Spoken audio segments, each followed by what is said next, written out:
12 কারণে পাসপোর্ট প্রদানে অস্বীকৃতি জানাতে পারবে সরকার। এতদিন বিষয়টি অলিখিত থাকলেও এখন সেটা আইনি রূপ দেয়া হচ্ছে। পুরো আইনটি সংশোধন করবে এই সংক্রান্ত বাংলাদেশ পাসপোর্ট আইন 2016 এর খসড়া তৈরি করেছে সরকার। এখন খসড়া আইনটি লেজিসলেটিভ ও সংসদ বিষয়ক বিভাগে যাচাই বাছাইয়ের জন্য পাঠানো হয়েছে। সংশ্লিষ্ট সূত্রে জানা গেছে, বহিরাগমন ও পাসপোর্ট অধিদপ্তর বাংলাদেশ পাসপোর্ট আইন 2013 এর খসড়াটি অধিকতর যাচাই বাছাই ও পর্যালোচনা করে গত 20 জানুয়ারি নতুন আইনটি পাঠিয়েছে। খসড়া আইনের 9 ধারায় পাসপোর্ট ও ট্রাভেল ডকুমেন্টে প্রদানে অস্বীকৃতি কলামে বলা হয়েছে, আবেদনকারীর বিরুদ্ধে রাষ্ট্র বা শৃঙ্খলা বিরোধী কর্মকাণ্ডে জড়িত থাকার যুক্তিসঙ্গত প্রমাণ থাকলে তিনি পাসপোর্ট পাওয়ার জন্য যোগ্য বিবেচিত হবেন না। এছাড়া আবেদনকারী যদি বাংলাদেশ কোলারেবরেটস অর্ডার বা দ্য ইন্টারন্যাশনাল ক্রাইমস অ্যাক্ট 1973 এর অধীনে দণ্ডপ্রাপ্ত হলে তাকে পাসপোর্ট দিতে অস্বীকৃতি জানানো হবে।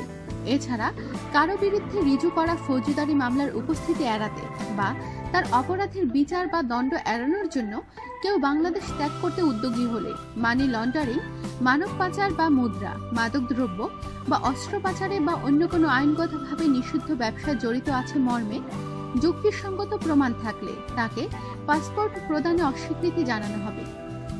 একই সঙ্গে সরকার কর্তৃক কোনো ব্যক্তির বিরুদ্ধে দেশ ত্যাগে নিষেধাজ্ঞা থাকলে গোয়েন্দা রিপোর্টের ভিত্তিতে পাসপোর্ট কর্তৃপক্ষ এই মর্মে সন্তুষ্ট হন যে আবেদনকারীর বিদেশে গিয়ে বাংলাদেশের সার্বভৌম নিরাপত্তা ও অখণ্ডতার বিরুদ্ধে কোনো কর্মকাণ্ডে জড়িত হবে বা জড়িত হওয়ার সম্ভাবনা রয়েছে এমন ব্যক্তিকে অস্বীকৃতি জানানো যাবে।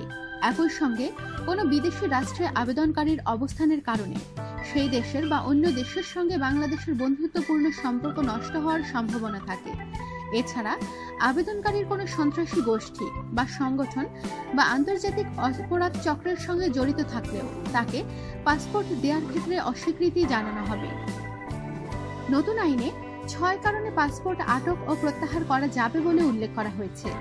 আটক ও প্রত্যাহারের কারণের মধ্যে রয়েছে পাসপোর্টে মালিক কোনো তথ্য গোপন করলে বা মিথ্যা বা ভুল তথ্য দিলে, আদালত কর্তৃক পাসপোর্ট প্রত্যাহার ও আটক করার সুপারিশ করলে, কোনো পাসপোর্টধারীর দেশ ত্যাগে নিষেধাজ্ঞা থাকলে এবং কোনো পাসপোর্টধারী পাসপোর্টের শর্ত ভঙ্গ করলে বা পাসপোর্ট কর্তৃপক্ষের নির্দেশ সত্ত্বেও ওই পাসপোর্ট ফেরত দিতে ব্যর্থ বা অস্বীকৃতি জানালে পাসপোর্ট আটক বা প্রত্যাহার করা যাবে।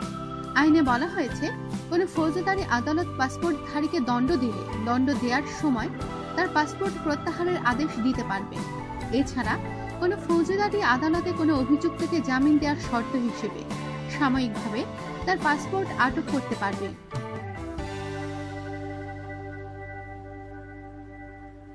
একই সঙ্গে সরকার বা সরকারের পূর্ব অনুমতি নিয়ে পাসপোর্ট কর্তৃপক্ষ জরুরি ক্ষেত্রে কোনো পাসপোর্ট বা ট্রাভেল ডকুমেন্ট সর্বোচ্চ 30 দিনের জন্য সাময়িকভাবে প্রত্যাহার বা আটক করতে পারবে।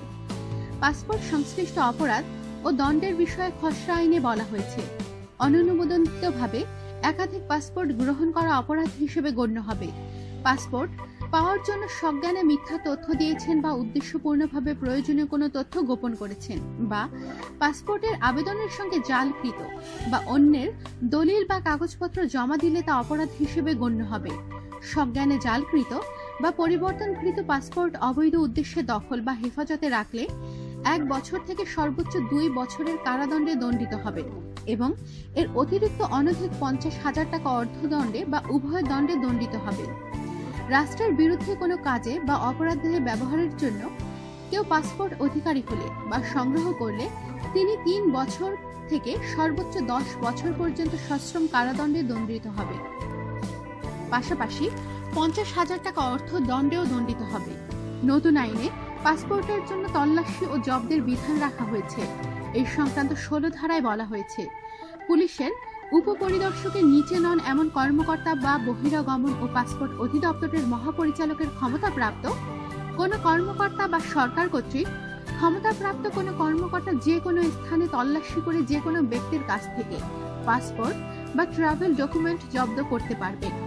এছাড়া প্রচলিত আইনের লঙ্ঘন করে কেউ বহির্গমনের চেষ্টা করলে পুলিশের একজন উপপরিদর্শকের নিচে নন এমন পদমর্যাদার পুলিশ কর্মকর্তা ওই ব্যক্তিকে নৌ, জাহাজ, বিমান বা অন্য কোনো বাহন থেকে নামিয়ে আনতে পারবেন এবং তার পাসপোর্ট জব্দ করতে পারবেন।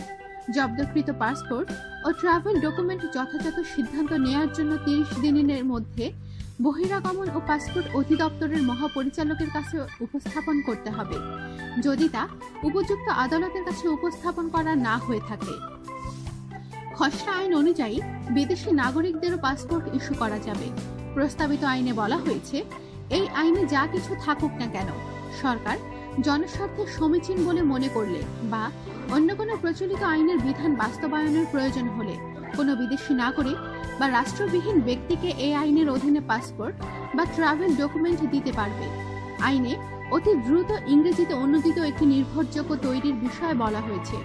স্বরাষ্ট্র মন্ত্রণালয়ের এক শীর্ষস্থানীয় কর্মকর্তা তিনি জানান, নতুন আইনটি নিয়ে ফাইল চলাচলই চলছে। আলাপ আলোচনার মাধ্যমে শিগগিরই একটি চূড়ান্ত রূপ পাবে। আমাদের সাথেই থাকুন, সাবস্ক্রাইব করুন।